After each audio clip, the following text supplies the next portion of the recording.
What's up, everybody? Welcome back to your favorite New York Jets subscription podcast, Badlands. I'm your host, Joe Caporoso, joined for the first time by social guy Mark Schwartz, who's been doing all of our social media for, 5-6 months now. First time on the feed, and he's going to bombard me with a million questions as a bonus episode this week since we're putting Connor in the lab to break down Mendoza. So that will be a bonus episode that hits. We're going to also run this on War Room because we have so many questions to get to. Mark, how you doing? Introduce yourself. I'm doing good, Joe. You know, it's crazy. The amount of podcasts that I've heard you do and the amount of clips that I've cut up of your voice and doing the introduction of saying, "What's up, War Room?" and then hearing the "How you doing? How you feeling?" And usually that's followed by, "How you doing, Connor? How you feeling?" And now it's, "How you doing, Mark?" And that's me. And so this is new for me. Get the quarter zip going. We got to get the pre-prepared notes with questions, which I love and is a foreign concept to us here at Badlands. I shouldn't say that. I know Paul and Meigs do a lot of prep. I'm sure Dan does prep. Connor and I have never, ever done prep for a show in our life, which I think is like part of our secret sauce. But it's a good thing because we do these like mailbag things. And at least I know when I do them solo, I'm like constantly looking at my phone. I'm doing this. And my head's all over the place. So a little bit of a new format. Let's dive into it. Let's start answering some Jets questions. Yeah, well, just for the record, I didn't do a ton of prep for this either. I literally just, you texted me saying, "Hey, do you want to come on?" I was like, all right, let me just jot down a couple of quick questions, went through the Q&A. But let's get into it. I want to start with Discord questions so that all the Discord fans don't hate me too much for hijacking this and asking my own questions. So this was an interesting one from Jets Gnome.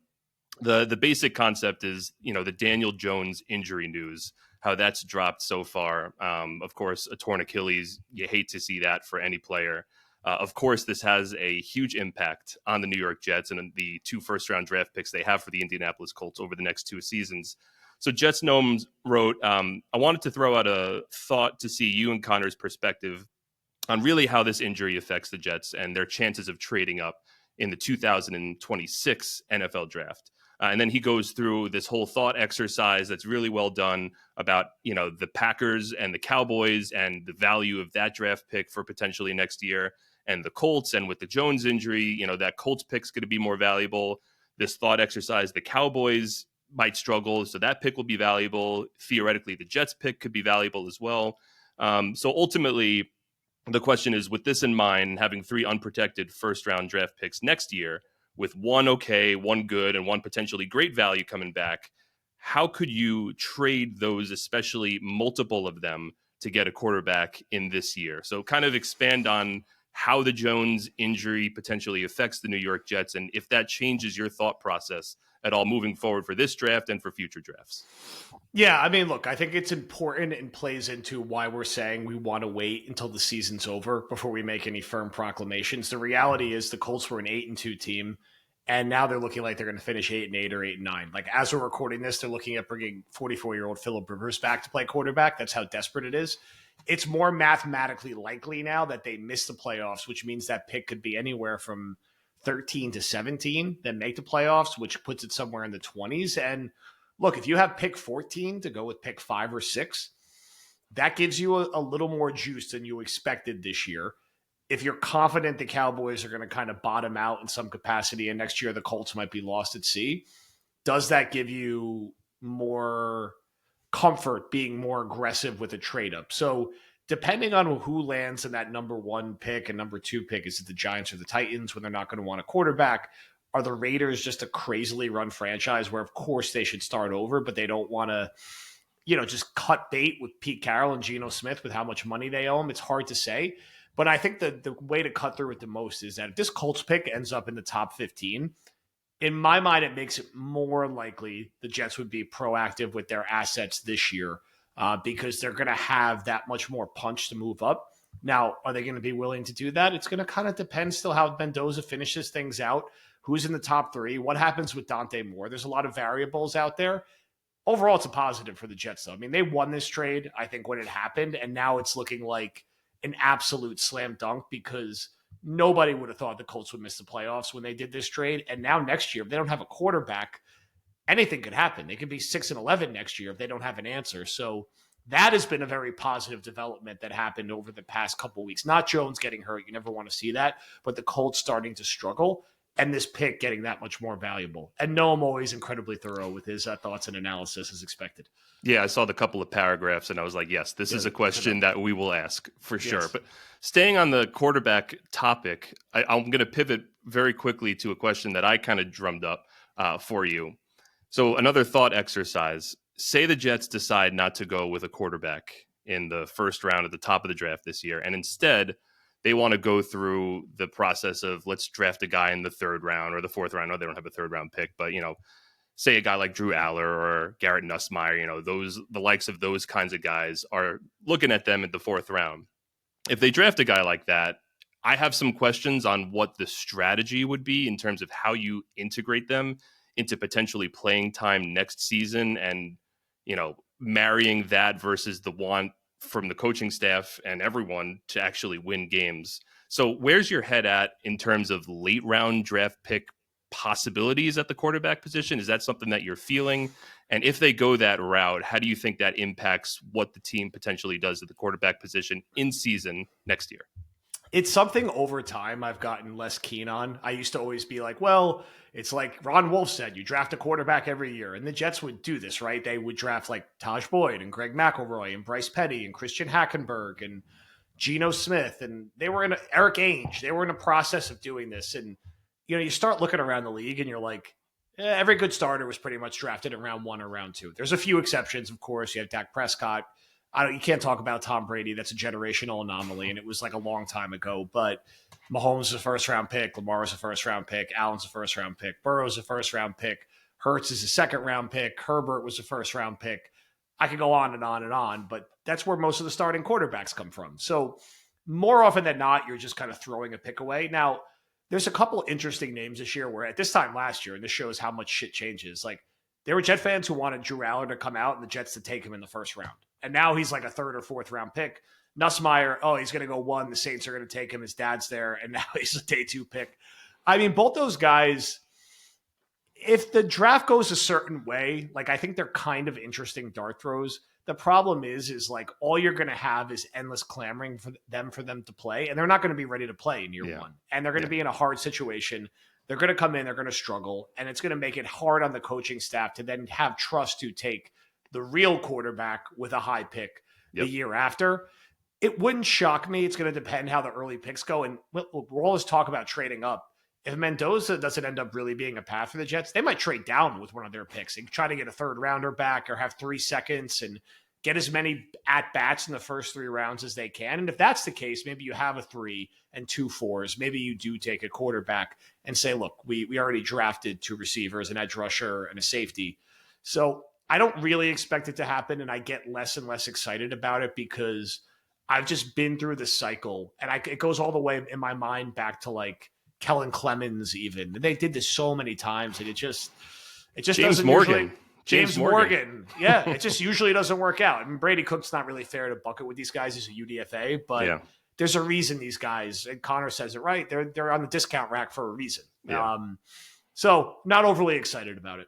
Yeah, my whole thing with that is like if the team is good, right, then ideally that quarterback that you drafted, 3rd or 4th round, Drew Aller, Garrett Nussmeier, they're not playing. Of course, you have to decide and determine who that bridge quarterback's going to be. But if that bridge quarterback succeeds, then they're not playing. And if they don't succeed, then they're playing. But the whole timeline gets a little skewed. And then you wonder, how does that affect Glenn? How does that affect Muji if they wait and they try to put their faith into a 3rd or 4th round pick and they don't get a chance to draft in 2027? Is that what will work out best for the timeline? So going back to the Discord, another question, this one from Flip 0077.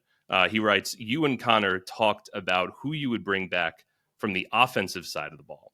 But if we're looking at the defensive side of the ball, who are you looking to bring back on that side? And are we overrating guys like Malachi Moore and Azareye'h Thomas like we did potentially for Bryce Hall and Brandon Eccles? Could you see them making a sauce-like draft pick or a DJ Reed-like free agent signing and bump everyone down a spot?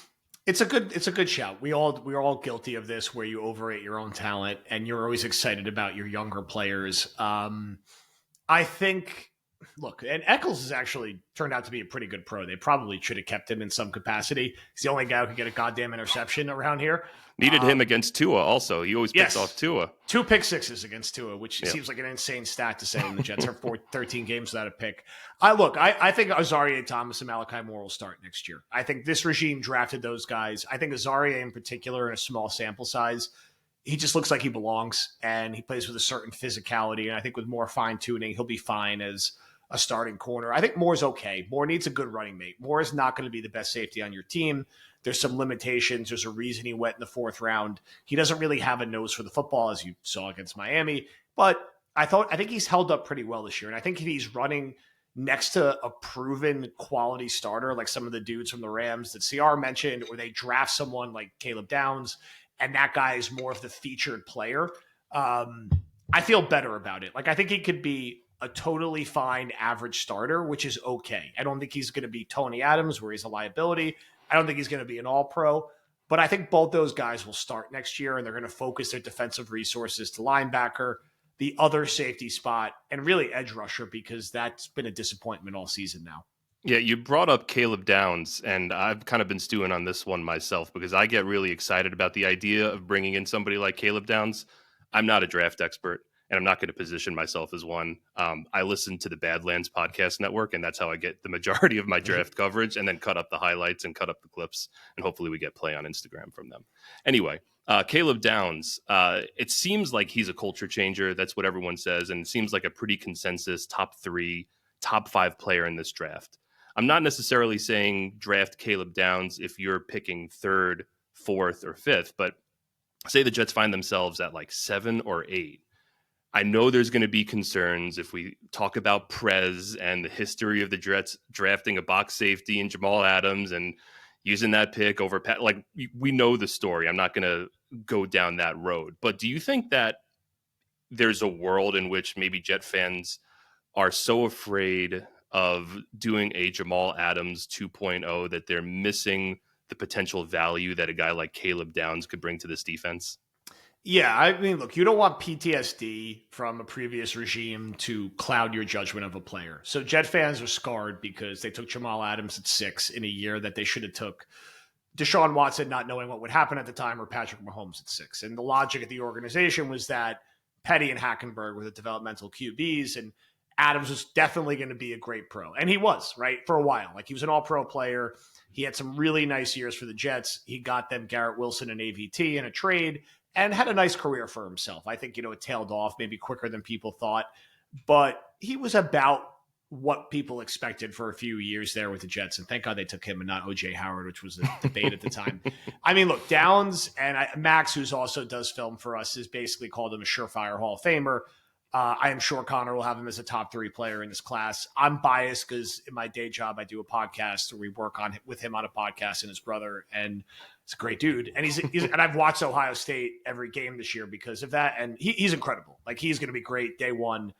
I fully get, and I've long been an advocate of this, like, just score points. Just score points. We've had defense forever. Now the Jets defense is terrible right now, and they don't force turnovers like at an historically low rate. So you could certainly see an internal logic where we need a leader on our defense, and we need a playmaker on our defense, and that's Caleb Downs. And if you're picking at like 9 or something, and you have another pick at 14 or 15, there's a world where it's not a bad pick, and your other pick goes to a receiver, and you figure out quarterback in some other way at the end of the first round with your 2-2s by moving up, or you come up with some veteran route. I know they all have problems. But I will get there. People will be furious, and we will probably poke some holes because it's like, you got to get the receiver, you got to get the edge rusher. But if you're talking about taking a defensive player, he's as good as it gets in this class. Like, he's that special. He's a better prospect than Adams. He's better. I mean, that year was funny. It was Jamal Adams or Malik Hooker. Also, he's a much better prospect than Malik Hooker. We're going to have a lot of time, and I think he's a player we're going to do some extended conversations on, because the reality is that whether you like it or not as a Jets fan, he's going to be seriously considered. Just like there was all the rumors that we're going to take Jahdae Barron this year, and maybe that was all smoke. But they're going to be linked to each other, especially if the Jets end up picking like 8, 9, or 10 and not 4, 5, or 6. So where do you rank the positions of need? I would say outside of quarterback, because we all know that. So outside of the quarterback position, going into this draft, as we're here right now on December 8th, how do you rank the positions of need for this team? And you could put them in the context of first round picks and the value that comes with certain like areas in the first round. Or you could just say, like, look, safety is a need. We've been talking about it for a long time. I'm going to put that at number one. However you want to frame it, if you were to rank maybe like the top 5 positions of need right now for the Jets, how would you do that? Yeah, it's without getting too general, I would say defensive. If you're not, we're not talking about quarterback. I would say defensive playmaker is number one. Someone who forces turnovers and takes the ball away and creates chaos. Now that a defensive playmaker could be an edge rusher, it can be a safety, it could be an off-ball linebacker. So to avoid getting too cute with that, I would say the need is probably the biggest at linebacker right now. They are lost at sea at linebacker, and it's killing them every single week. They're small, they're undisciplined, they're out of place. They do not have guys who take the football away. They need a leader, alpha, big physical player in the middle of their defense desperately. I would say second, and it pains me to say this because they have 2 first rounders in the team, is probably edge rusher right now. They need someone who gets after the quarterback, can do a strip sack, can help force interceptions and errant throws, and complement what WMD and JJ can do in a way that JFM used to do. They just need someone who can get after the quarterback every down and more consistently and move around the formation. Receiver is probably tied with that for number second. For second, we like a little bit of what we've seen from Mitchell and Mechie. You just can't count on those guys. Mitchell and Mechie, you feel good if they're 3 and 4 or 4 and 5. I don't love walking into camp with them as 2 and 3, and you see why a little bit week to week. The Jets, because also you need Garrett insurance. They absolutely need another high-end receiver. That should be one of their first 4 picks without a question, and they should make a second addition on day 3 or in free agency. So that's like 2A and 2B in my mind, a pass catcher playmaker for their offense, and I think it's a receiver, not a tight end. And then after that, it's probably safety. You need a running mate for Malachi Moore to go next to him, and someone, again, who could be involved in forcing turnovers and can catch the football when it gets in his hands. Once you get past that, could you use some more size at defensive tackle? Probably. Mm-hmm. I'm sure, Dan would probably have defensive tackle a little higher on this list. I probably put it 5th ultimately in the way that I just ranked it, where it's probably linebacker 1, receiver 2A, edge 2B, safety 3, and then defensive tackle 4, which, we're leaving quarterback out of this, leaves offense a little barren, but I feel good about the offensive line, right? They're going to come up with a solution. They'll either bring AVT back, they'll either bring Simpson back, they'll probably bring Myers back. You feel great about Tippmann, Membu, and Olu's played better lately. You have your tight end in Mason Taylor. Sure, I'd love another receiving compliment there, but you can live with Mason Taylor and Ruckert as your 2 tight ends. Ruckert's been better this year. I wouldn't put that in the top 5, although I certainly wouldn't hate a day 3 dart throw at the tight end position. So, look, there's a lot of work to be done, especially on the defensive side of the football. I'm also fresh off of watching that Miami game, which was as bad as it gets. So I am just clamoring for someone who can catch an interception.